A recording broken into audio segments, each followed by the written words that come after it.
भगवान श्री कृष्ण द्वैपायन व्यास देव जी पधारे और युधिष्ठिर जी को कहा कि भगवान श्री कृष्ण की प्रेरणा से मैं आया हूं।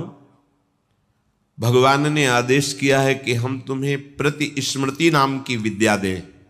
यह ऐसा मंत्र है, अगर इसका अनुष्ठान करोगे तो तुम जिस देवता को जहां जिस लोक को चाहोगे बैठे बैठे देख लोगे।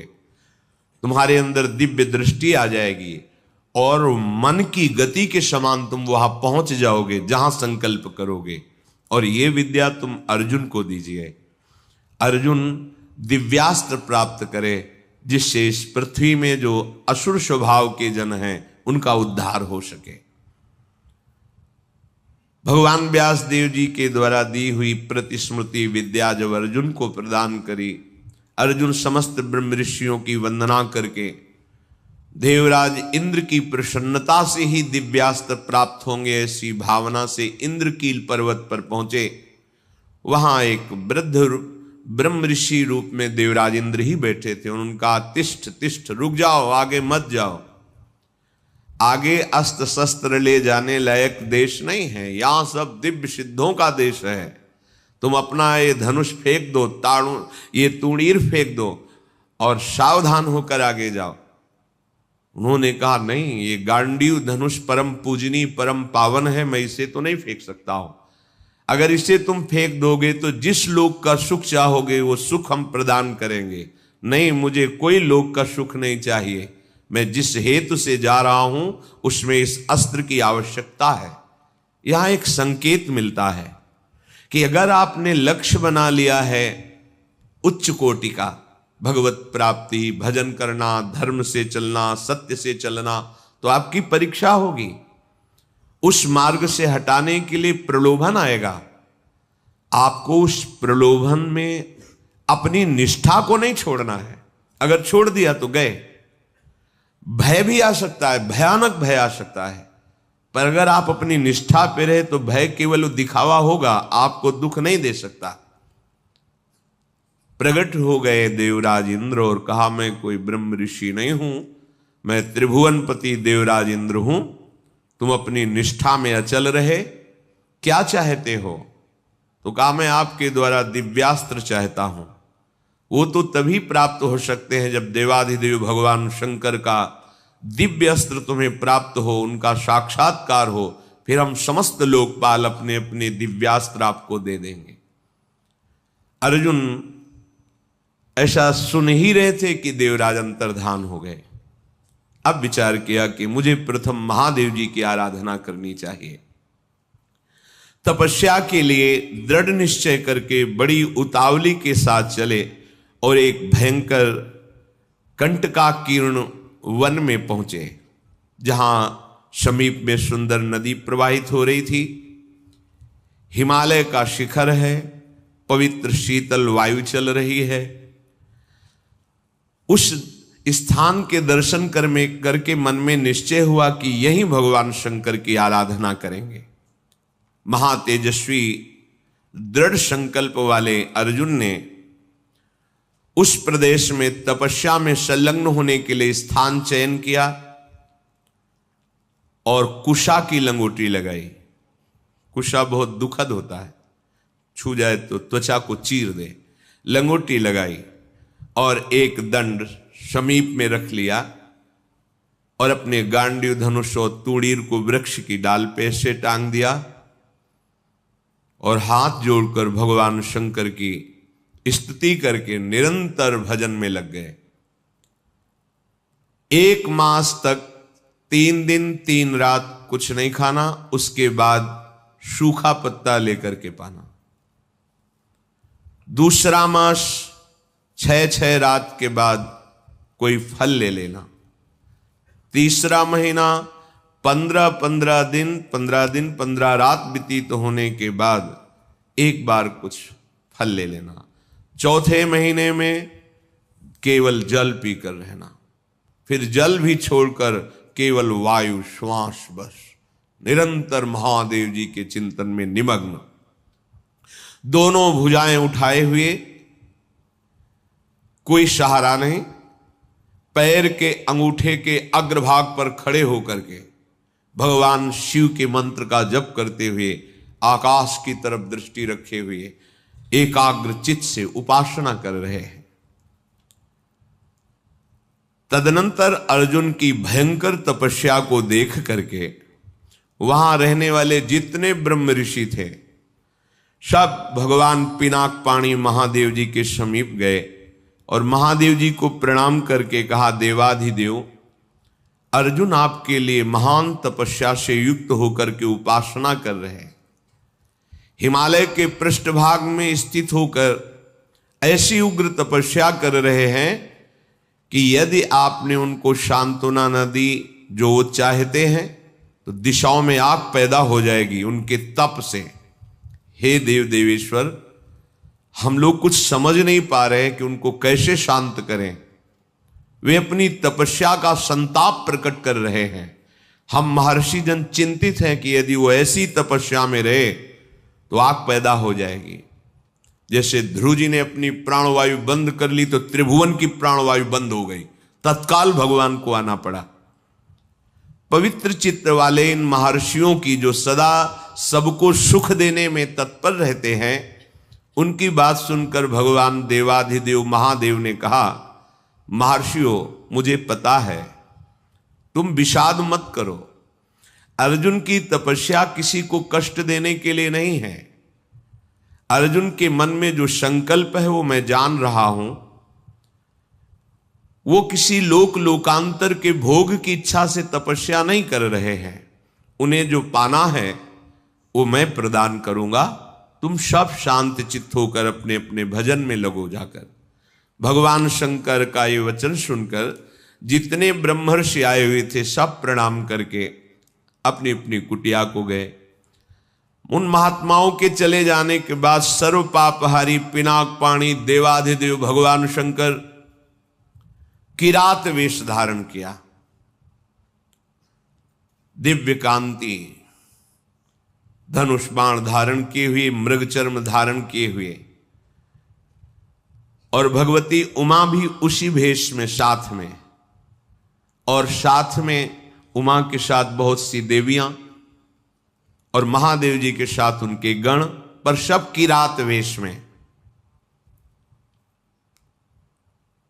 जे ही भगवान शिव इस वेश में वन में प्रवेश किए तो सारा वन शांत हो गया। खग मृग पशु पंछी वायु जल सबका कोलाहल शांत हो गया, आवाज बंद। एक घुरघुराहट सुनाई दी उस अर्जुन को।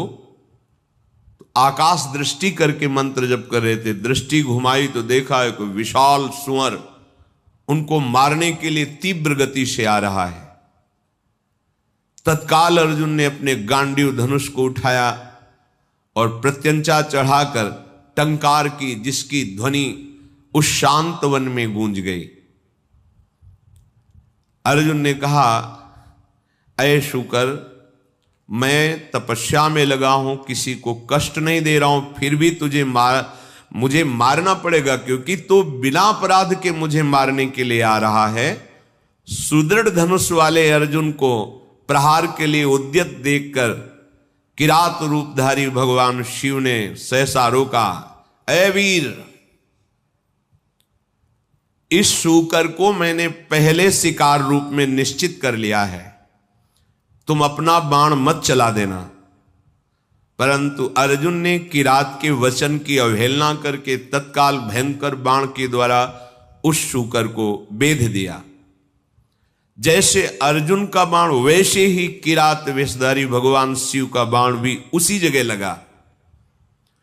दोनों के छोड़े हुए बाण से सुवर्ण रूप त्याग करके मूक दानों विशाल पर्वत की तरह वो अपने असली स्वरूप में आकर प्राण त्याग कर गिर पड़ा। उसे अर्जुन को मारने के लिए भेजा गया था। जैसे बिजली की गड़गड़ाहट होती है, ऐसे आवाज करते हुए असुर अपने प्राणों को त्याग दिया। शत्रुनाशक अर्जुन उस तेजस्वी की रात को देखा जो कुछ दिव्य स्त्रियों से घिरे हुए थे, अर्जुन ने कहा, तुम कौन हो और यहां स्त्रियों के साथ क्यों घूम रहे हो? क्या आपको मालूम नहीं कि भयावह वन है? और क्या तुम्हें वन के सिद्धांत का भी ज्ञान नहीं है? जब मैंने लक्ष्य संधान कर दिया तो तुमने बाण क्यों मारा? ये मेरे पास आया था, मेरे को मारने के लिए आया था, मैंने इस पर बाण संधान किया, तो तुम मेरी वीरता का तिरस्कार करके इस पर बाण संधान क्यों किया? इसका उत्तर दो, नहीं तो मैं तुम्हें जीवित नहीं छोड़ूंगा। अर्जुन ने ऐसा किरात से कहा। ये मृगया का धर्म नहीं है जैसा आपने किया है। तुम पर्वत निवासी हो, उत्तर दो, नहीं तुम्हें जीवन से वंचित कर देता हूं अभी। अर्जुन के इस प्रकार कहने पर किरात भगवान जोर जोर से हंसने लगे और कहा, बहुत वीरतापूर्ण तुम वाणी भी बोलते हो और वीर भी हो, पर मुझे वन में इसलिए कोई भय नहीं लगता कि यही मेरा घर है। वनवासी हूं, किरात हूं, किंतु जब मैंने कह दिया था कि तुम बाण मत चलाना, ये मेरा लक्ष्य है, तो तुम्हारा साहस कैसे इतना हो गया कि मुझ वनवासी की आज्ञा का उल्लंघन करके तुमने बाण संधान कर दिया? तुमने दुष्कर कर्म किया, ये मुझे पसंद नहीं आया। और तुम जो कहते हो कि मुझे जीवन से हाथ धोना पड़ेगा, तो पहले बल का निर्णय कर लेना चाहिए, फिर बाद में निश्चय होना चाहिए। तुमने हमारे बल का निर्णय तो किया नहीं। क्या तुम जानते हो हम में कितना बल है? किरात वेशधारी भगवान ने कहा। अर्जुन ने कहा, तुम्हारे जानने की हमें कोई आवश्यकता नहीं है, मुझे तुम जान लो।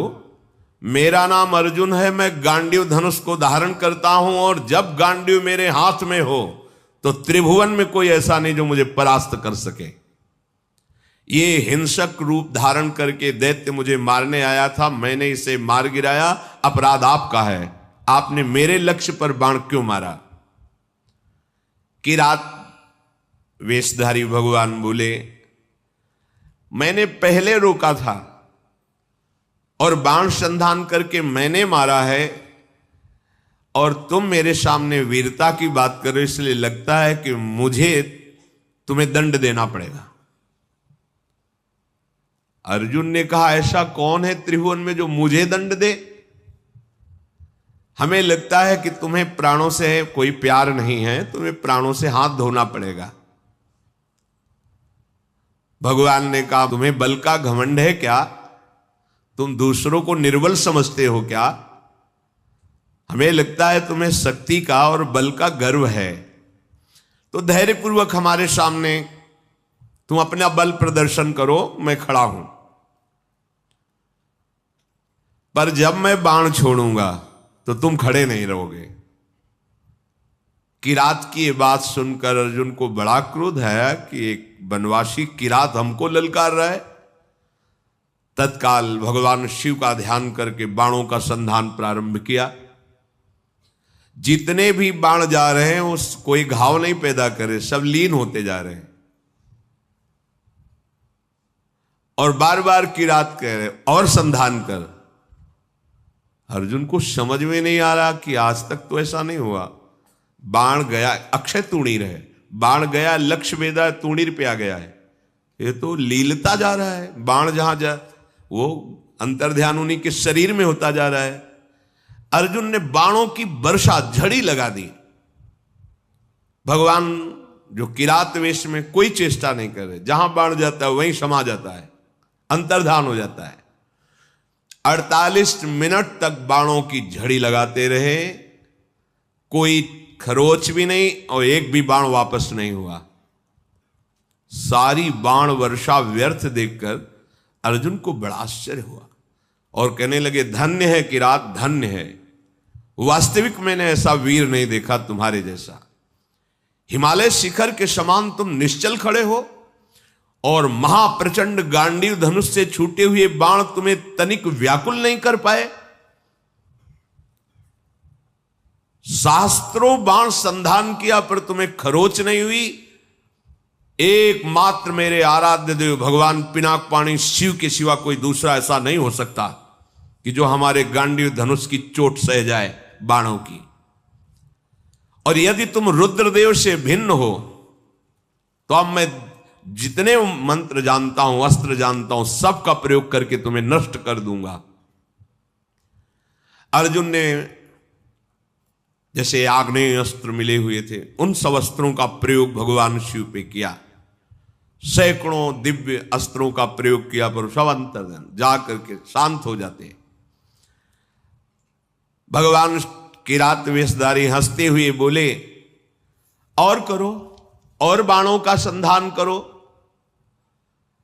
अर्जुन ने देखा अब तुणीर में एक भी बाण नहीं रह गया, तो उन्होंने विचार किया कि भगवान अग्निदेव जी के द्वारा ये दिए हुए खांडोप्रस्थ जलाने के लिए तुणीर थे, इनका अक्षय शब्द नाम है, अर्थात कभी खाली ही नहीं होंगे। तो कर्तुम अकर्तुम अन्यथा कर्तुम सर्व समर्था सा ईश्वर, देवों के भी देव महादेव, एक भी बाण तुणीर में नहीं बचा, सारे बाण नष्ट हो गए। अब मैं क्या करूं? ये तो मेरे बाणों को ही लील जा रहा है।